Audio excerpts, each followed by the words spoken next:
At 14:23 on September 19, 1944, Corporal Thomas Bennett crouched behind his M5 3-inch anti-tank gun in a hedgerow near Saint-Lô, France, watching 5 German Panther tanks advance across an open field at 800 yards. His hands were shaking. The gun crew had been in position for 6 hours. They'd watched the Panzers maneuver all morning, waited for them to get close enough for a clean shot.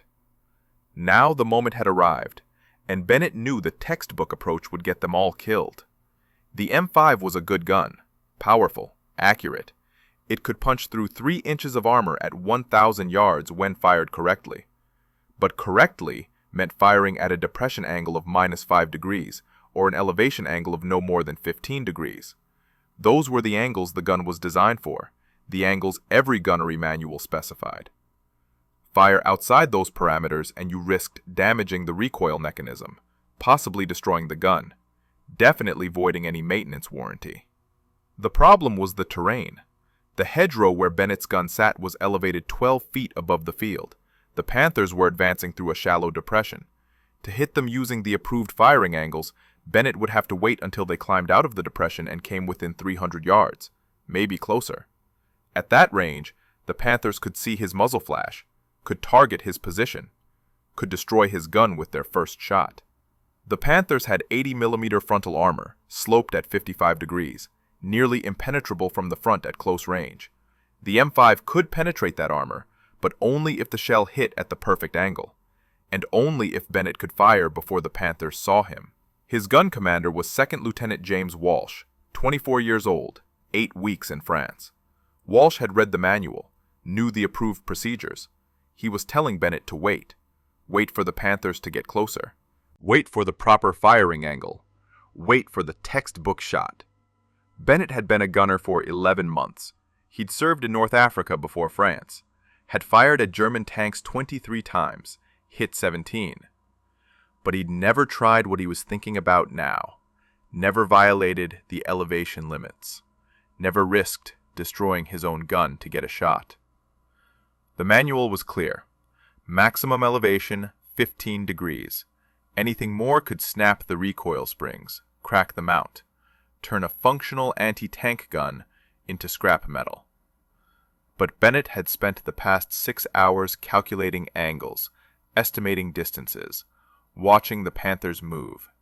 He knew where they were going, knew the depression they were moving through would keep them below his sight line for another 8 minutes. After that, they'd be too close. His crew wouldn't survive. There was one way to hit them now. Elevate the gun to 32 degrees. Fire at a high trajectory. Drop the shell onto the thinner top armor of the Panther. The top armor was only 40mm thick. A 3-inch armor-piercing shell coming down at a steep angle would punch through easily. The problem was the 32-degree elevation. More than double the approved maximum.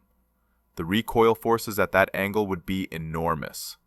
The gun might survive 1 shot, might survive 3, but eventually something would break. The springs, the mount, the traverse mechanism, and then they'd be defenseless with 5 Panthers bearing down on them. Walsh was still telling him to wait, follow doctrine, fire at the approved angle when the Panthers came closer. Bennett looked at his loader. A kid named Rodriguez from Texas, 20 years old. Rodriguez had been with the crew for 2 months. Good soldier, fast loader. Scared out of his mind right now. Bennett made a decision that would either save his crew or get them court-martialed. He elevated the gun to 32 degrees. What happened in the next 4 minutes would change how American anti-tank crews engaged German armor for the rest of the war. The German Panther tank was the most dangerous armored vehicle American troops faced in France during the summer and fall of 1944. It wasn't the heaviest, that distinction belonged to the Tiger, but the Panther was more common, more mobile, and in many ways more lethal. The 5th Panzer Army had 200 Panthers operational in Normandy by September. American anti-tank crews encountered them constantly. The Panther's frontal armor was nearly twice as thick as a Sherman's, 80mm sloped at 55 degrees. That slope meant shells hit at an angle and deflected, Even when they penetrated, the sloped armor absorbed much of the impact. American 3-inch anti-tank guns could defeat that armor, but only at close range, usually under 500 yards. And at that distance, the Panther's 75mm gun could destroy the American position with one shot. The math was brutal. To kill a Panther from the front, you had to let it get close enough to kill you first. Bennett had watched this play out 7 times in North Africa and 4 times in France. He'd seen gun crews wait for Panthers to close to textbook range, watch them fire. Sometimes they hit, sometimes they missed. Either way, the Panther almost always got a shot back, and Panther gunners rarely missed. The German optics were excellent. Their gunners were well trained. If they saw your muzzle flash, you had maybe 8 seconds before a 75mm shell arrived. In North Africa, Bennett's battalion lost 14 anti-tank guns in 3 weeks fighting Panthers and Tigers. Most were destroyed after firing their first or second shot. The crews died with them. Bennett survived because his gun was positioned behind a ridge that gave them a clean escape route. After firing, they could pull back behind cover before the German tanks targeted them, but that was rare. Most anti-tank positions didn't have that luxury. The approved doctrine for engaging Panthers was called shoot and scoot. Fire 1 or 2 rounds, then immediately relocate before the enemy could return fire. It worked in theory. In practice, moving a 3,000-pound anti-tank gun while under fire was nearly impossible. The gun had to be hitched to a truck or half-track. The crew had to load the gun onto the vehicle. The vehicle had to start and accelerate away. All of that took time, usually 2 to 3 minutes. Panthers could close 300 yards in that time, could fire 6 to 8 rounds. Shoot and scoot only worked if you had space to maneuver and time to escape. Bennett's position near St. Lo had neither. The hedgerows were tight, the roads were narrow. His gun was dug into a position that would take 15 minutes to extract from. The crew had no escape route. They were there until the Panthers were dead, or the Panthers killed them. The other problem was the angle. Standard anti-tank doctrine assumed you were firing at targets on level ground or slightly below you. The maximum elevation of 15 degrees was designed for shooting at targets on hills or elevated positions. It covered most combat situations, but it didn't cover what Bennett was facing. His gun was 12 feet above the field. The Panthers were in a depression another 8 feet below field level. That 20-foot vertical difference created a firing problem the manual didn't address. If Bennett waited for the Panthers to come closer and climb out of the depression, he'd get his textbook shot. Flat trajectory, 500-yard range, high probability of penetration. But the Panthers would see him, would fire back, would probably kill his entire crew. The alternative was firing now at high elevation, target the thin top armor, use gravity to increase the shell's penetrating power, but risk destroying his own gun in the process. Lieutenant Walsh was standing behind Bennett now, telling him to lower the barrel, saying the elevation was too high, saying they needed to follow procedure. Bennett could hear the fear in Walsh's voice. Walsh wasn't stupid. He knew what would happen if they waited, but he also knew what would happen if a superior officer found out they deliberately violated firing protocols. Bennett kept the gun at 32 degrees, loaded an armor-piercing shell, sighted on the lead Panther. His hands had stopped shaking. He knew what he had to do. American anti-tank crews knew they were fighting at a disadvantage. Every gunner who'd faced Panthers understood the terrible math. Get close enough to penetrate their armor, and you were close enough to die. The crews accepted this, but acceptance didn't make it easier. Bennett had lost friends to Panthers. The first was Corporal Mike Stevens. Stevens was a gunner with 3rd Battalion. They'd trained together at Fort Hood in 1943. Stevens was from Michigan, wanted to be a teacher after the war. On July 28th, near Coutances, Stevens's gun engaged 2 Panthers at 400 yards. He got off 3 shots, hit one Panther twice, penetrated the frontal armor on the second hit. The Panther stopped, started smoking. Stevens's crew was cheering. Then the second Panther fired. The shell hit Stevens's gun shield, went straight through, killed Stevens and his loader instantly. The rest of the crew scattered. Bennett heard about it 2 days later. Stevens never got to be a teacher. The second loss was worse because Bennett watched it happen. August 15th, near Mortain. A gun crew from Second Battalion was positioned on a ridge overlooking a road. 4 Panthers came up the road in column. The American crew waited until the lead Panther was 300 yards away. Fired. Hit the Panther in the lower glacis. The shell bounced off. Didn't penetrate. The Panther stopped. Rotated its turret. The American crew was frantically reloading. Bennett was 600 yards away with his own gun, too far to help. He watched the Panther fire. The American gun position exploded. The blast threw one crewman 30 feet. He landed in a ditch and didn't move. The other 4 crew members died where they stood. After Mortain, Bennett started thinking differently about anti-tank tactics. The manual said to wait for close range, said to aim for frontal armor weak points, said to fire multiple shots if necessary. But every time crews followed that doctrine, people died. Not always. Sometimes they killed the Panther and survived, but the casualty rate was unacceptable. Bennett's battalion had started the Normandy campaign with 18 anti-tank guns. By mid-September, they were down to 11. 7 guns destroyed, 23 crewmen killed, 16 wounded. The problem wasn't courage or training. American gunners were brave. They knew their equipment, they followed procedures. But procedures designed for fighting Panzer IIIs and IVs didn't work against Panthers. The armor was too thick. The guns were too accurate. The Germans were too good. Some crews tried to compensate with positioning. They'd set up in defilade positions where only the gun barrel was exposed. That helped. But Panthers learned to target the barrel itself. A hit on the barrel didn't kill the crew, but it disabled the gun just as effectively. Other crews tried ambush tactics. Wait until Panthers were passing their position. Shoot them in the thinner side armor. That worked better, but it required perfect timing and nerves of steel. Miss your shot or hit the wrong spot, and the Panther would traverse its turret and kill you before you could reload. The worst part was the sound. Bennett would never forget the sound of a Panther's 75mm gun firing. It was a sharp crack, followed by a whistling noise as the shell flew toward you. If you heard that sound and you were in a gun position, you had maybe 2 seconds to dive for cover. Usually there wasn't time. Usually you just froze and waited to see if the shell hit you or missed. Bennett had nightmares about that sound. Woke up sweating in his foxhole thinking he'd heard it. Rodriguez had the same nightmares. Most of the crew did. They didn't talk about it, but Bennett could see it in their eyes every morning before they manned the gun. The fear.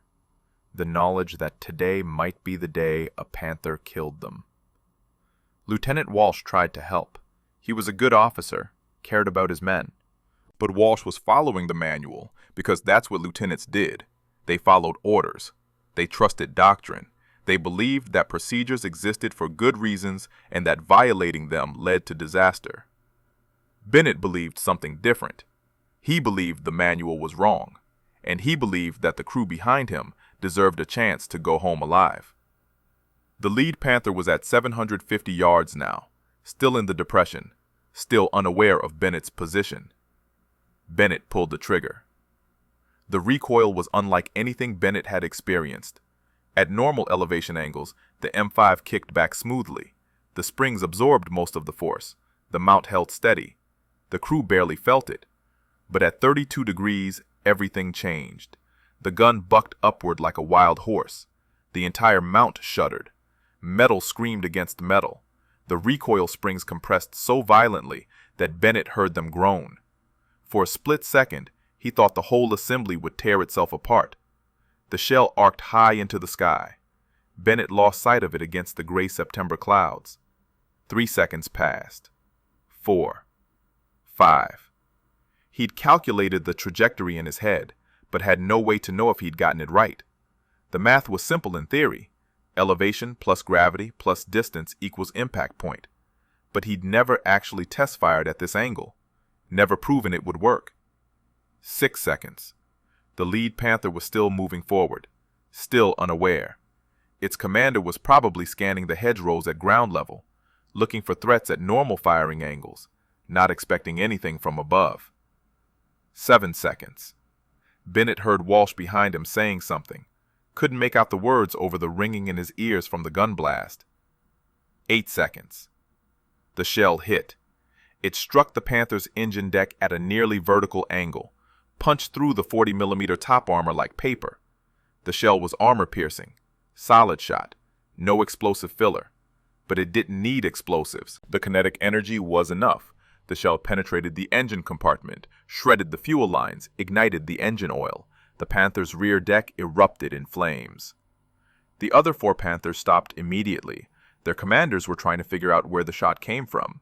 They'd heard the gunfire, but the angle was wrong.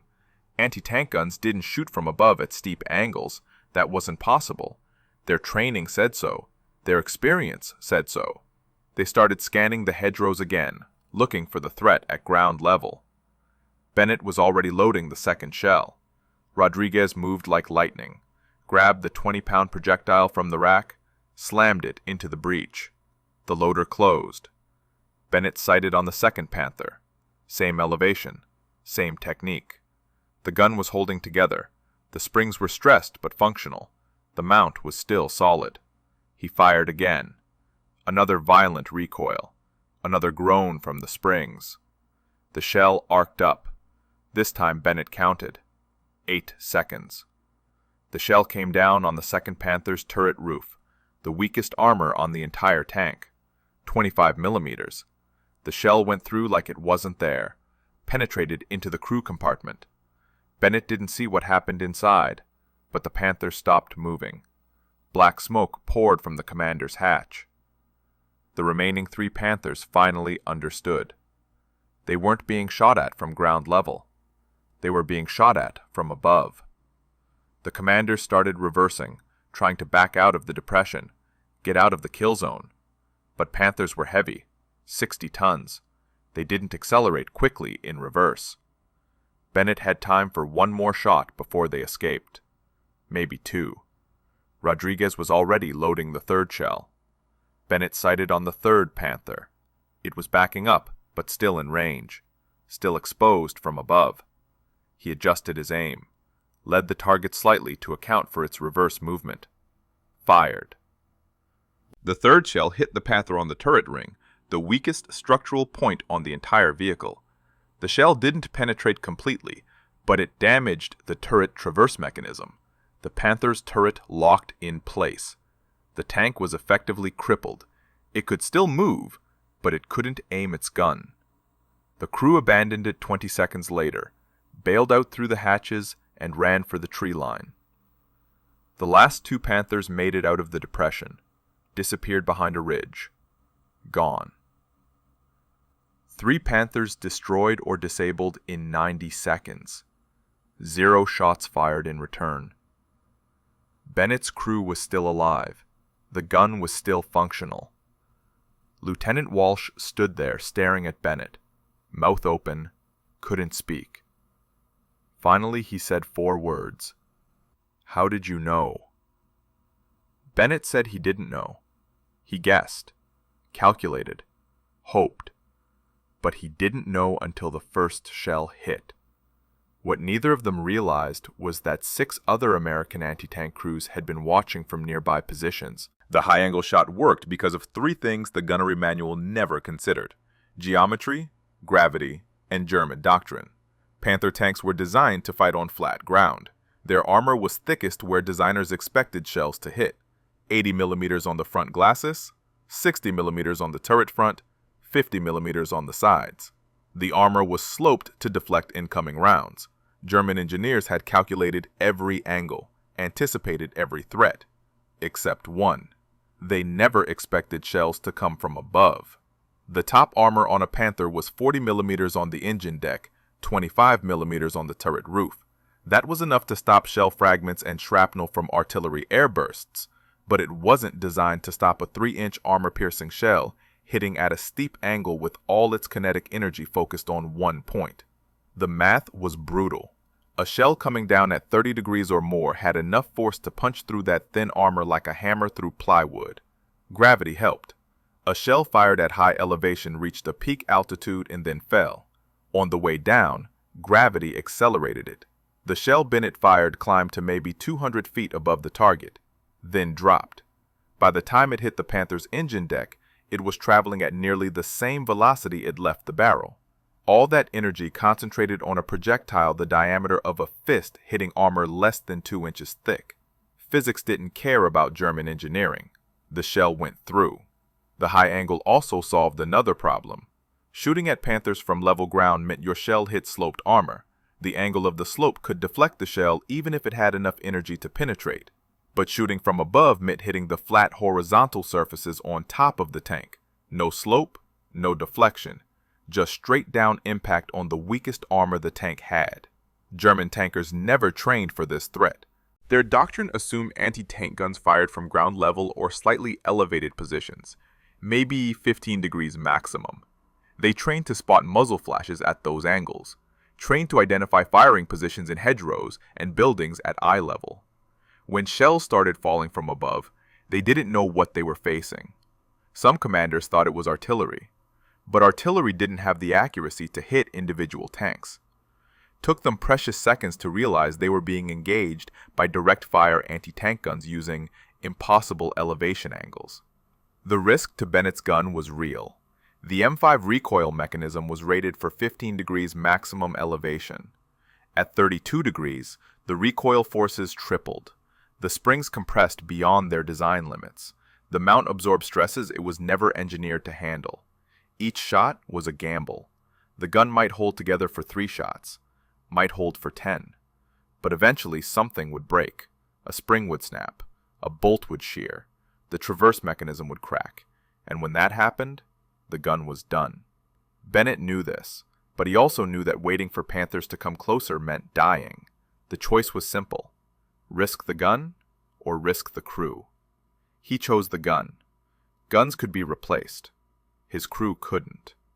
What made Bennett's solution work was that he'd spent months watching anti-tank engagements, watched crews die following doctrine, watched Panthers survive frontal hits because the armor was too thick or the angle was wrong. He'd learned what didn't work, and from that, he figured out what might work. The manual said maximum elevation 15 degrees, but the manual was written by engineers in America who'd never faced a Panther in combat, who'd never watched friends die because approved procedures weren't enough. Bennett trusted his experience over their equations. After the engagement, Walsh walked over to the gun, inspected the mount. The recoil springs were compressed, but intact. The traverse mechanism was still functional. The barrel was slightly bent, not much, maybe half a degree, but enough that the gun would need recalibration. Walsh made notes in his inspection log, wrote that the gun had engaged enemy armor at extended range. Didn't mention the elevation angle. Didn't mention that they'd violated every firing protocol in the book. Bennett asked him why. Walsh said because it worked, and because the crew was alive. That's all that mattered. Within an hour, 3 other gun crews from the battalion came to Bennett's position, asked how he'd killed the Panthers, asked about the angle, asked if they could try the same technique. Bennett showed them, explained the math, warned them about the recoil stress, told them it might destroy their guns. All 3 crews said they didn't care. The technique spread through Second Battalion in 3 days, gun crew to gun crew, corporal to corporal. Nobody wrote it down, nobody sent reports to division headquarters. The gunners just talked to each other, showed each other the angles, explained how to calculate trajectory based on elevation and distance. By September 22nd, 9 guns in the battalion were using high-angle shots against Panthers. Staff Sergeant William Parker was the second gunner to try it. Parker commanded a gun positioned 2 miles east of Bennett's location. He'd watched Bennett's engagement through binoculars, saw the shells arc up and come down on the Panthers. Couldn't believe what he was seeing. After the Panthers retreated, Parker walked to Bennett's position, asked him to explain it step by step. Bennett showed him the math. 32 degrees elevation for targets at 700 to 900 yards. 28 degrees for closer targets. Adjust for wind. Account for the shell's weight. The calculations were simple once you understood the principle. Parker took notes on a piece of paper, went back to his position, told his crew what they were going to try. Parker's loader was a kid named Jimmy Kowalski from Chicago, 19 years old. Kowalski asked if the gun would survive the recoil. Parker said maybe, maybe not. But they'd used the standard method for 2 months and it hadn't kept them alive. 3 crews in their company were dead. Parker wasn't going to be the 4th. On September 21st, Parker's gun engaged 4 Panthers near Veer. He elevated to 30 degrees, fired at 850 yards, hit the lead Panther on the turret roof. The shell penetrated. The Panther stopped immediately. Smoke poured from every hatch. Parker fired 3 more shots, hit 2 more Panthers. The 4th escaped. His gun survived all 4 shots. The mount was stressed, but held together. Kowalski was shaking from adrenaline, but unhurt. Parker told 5 other gun commanders about it that evening. They gathered behind the maintenance area where officers wouldn't overhear. Parker drew diagrams in the dirt with a stick, showed them the elevation angles, explained the weak points on Panther top armor, answered their questions. One gunner asked what would happen if a superior officer found out they were violating firing protocols. Parker said he didn't know. Said he'd rather face a court-martial than watch more crews die following a manual that didn't work. By the end of September, the technique had spread to 3rd Battalion and parts of 1st Battalion, maybe 25 guns total. The crews kept it quiet, didn't talk about it in front of officers who might stop them, just quietly showed each other the math, practiced the elevation angles when no one was watching, and used it in combat when Panthers appeared. The results were measurable. In August, 2nd Battalion lost 7 anti-tank guns destroyed by Panthers. In September, they lost 2. The kill ratio reversed. American crews were destroying Panthers at better than 2-to-1 rates in some engagements. Division headquarters noticed the statistics, but couldn't figure out why they'd improved. They attributed it to better training, better positioning, better crew coordination. Nobody told them it was because gunners were elevating their weapons to angles that supposedly would destroy the guns. The technique had limitations. It only worked when you had elevation advantage, when the enemy was below you or on flat ground. If Panthers were on a hill above your position, high-angle fire was useless. You had to fall back on standard doctrine. The high angle also made aiming harder. The gunner couldn't see the point of impact until the shell hit, had to estimate trajectory based on calculations. Experience helped. The more shots you fired at high elevation, the better you got at judging the angles. But the first few attempts were always guesswork. The recoil stress was cumulative. Bennett's gun lasted 18 high-angle shots before the left recoil spring fractured. Parker's gun lasted 22 shots. Another gun in 3rd Battalion broke after 7. The springs were the weak point. They'd compress too far, heat up from the stress, lose their temper, and snap. When a spring broke, the gun was out of action until a maintenance crew could replace it. Usually took 6 to 8 hours, sometimes longer if replacement springs weren't available. But even with those limitations, the technique saved lives. Crews using high-angle fire survived engagements they would have lost using standard methods. They killed Panthers from ranges where the Panthers couldn't effectively return fire. They hit weak points the Germans never expected to be vulnerable. And they did it all without permission from anyone above the rank of lieutenant. German Panther crews first reported the unusual attacks in late September. Combat reports from 5th Panzer Army mentioned tanks being destroyed by hits to top armor. The reports described shells coming from above at steep angles. Initially, German commanders dismissed these reports, assumed they were artillery strikes. But artillery didn't have that kind of accuracy, didn't hit single tanks repeatedly.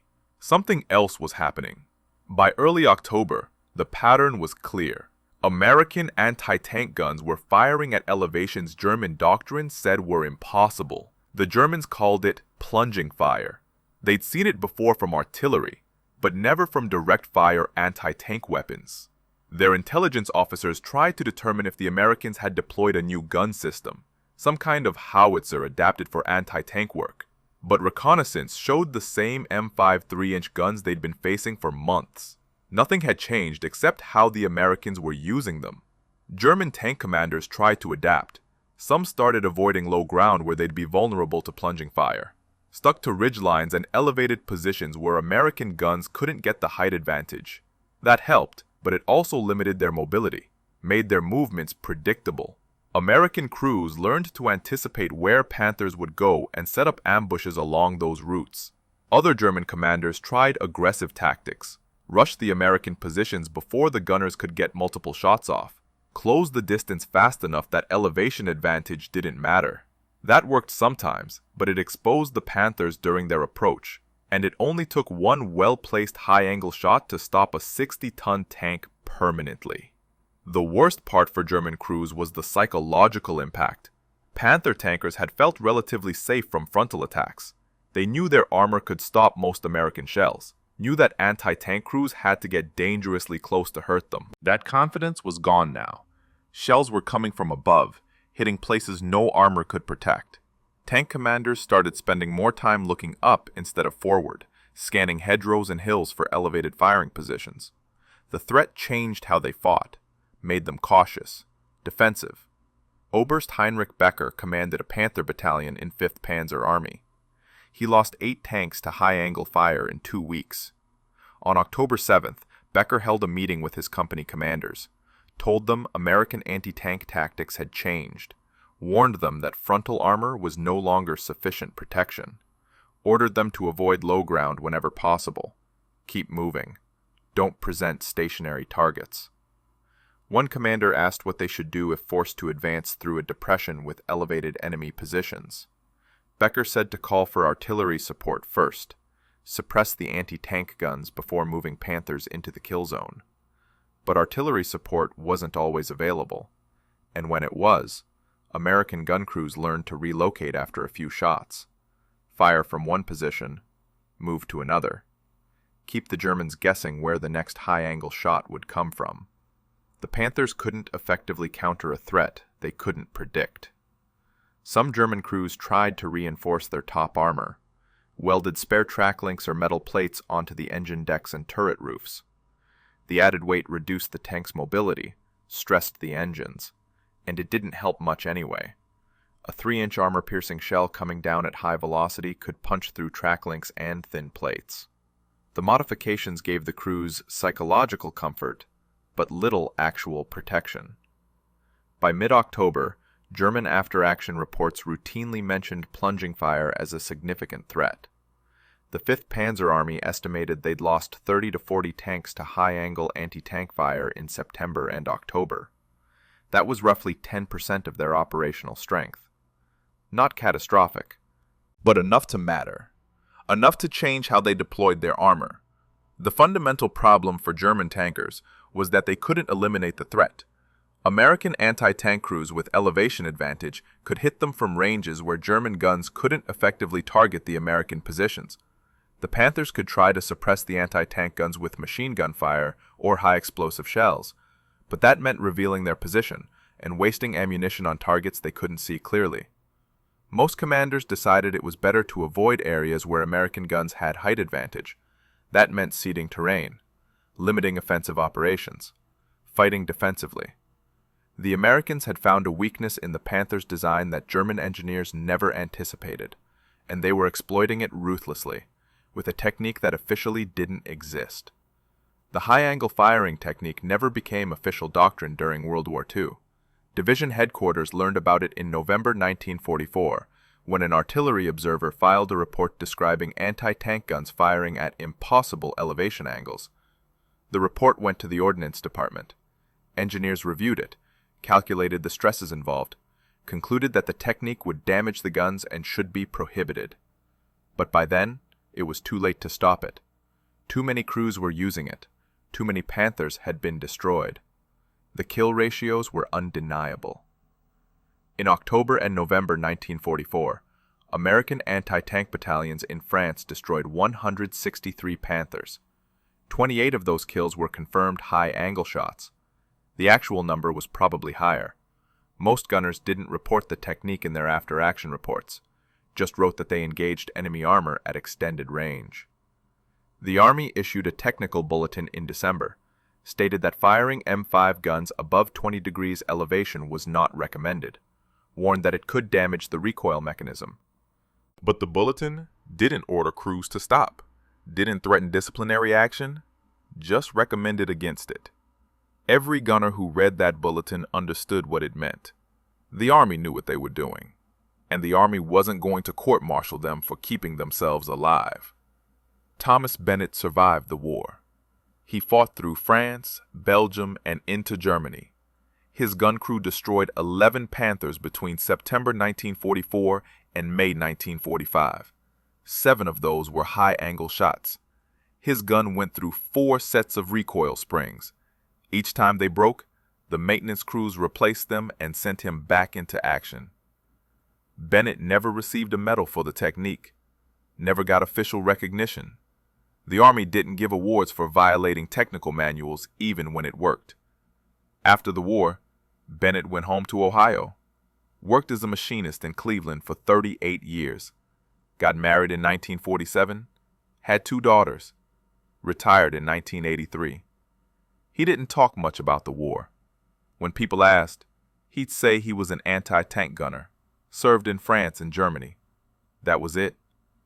He never mentioned the elevation technique, never told anyone he'd figured out how to kill Panthers from angles the Germans never expected. In 1996, a military historian researching anti-tank tactics found references to high-angle fire in German combat reports. The historian tracked down American after-action reports from the same battles, found mentions of unusual firing angles, interviewed surviving crew members. Bennett was one of them. He was 74 years old, still sharp, still remembered the math. The historian asked him why he tried it. Bennett said because the approved method was getting people killed.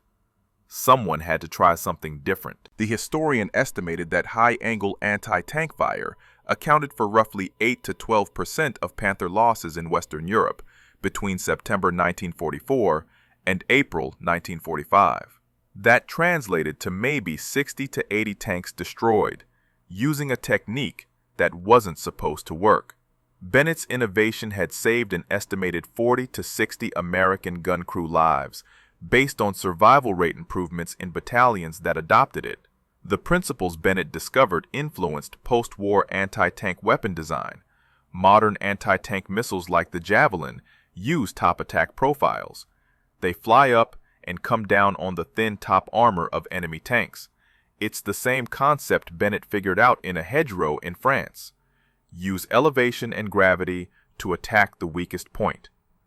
The technology is different. Guided missiles instead of unguided shells, but the underlying physics is identical.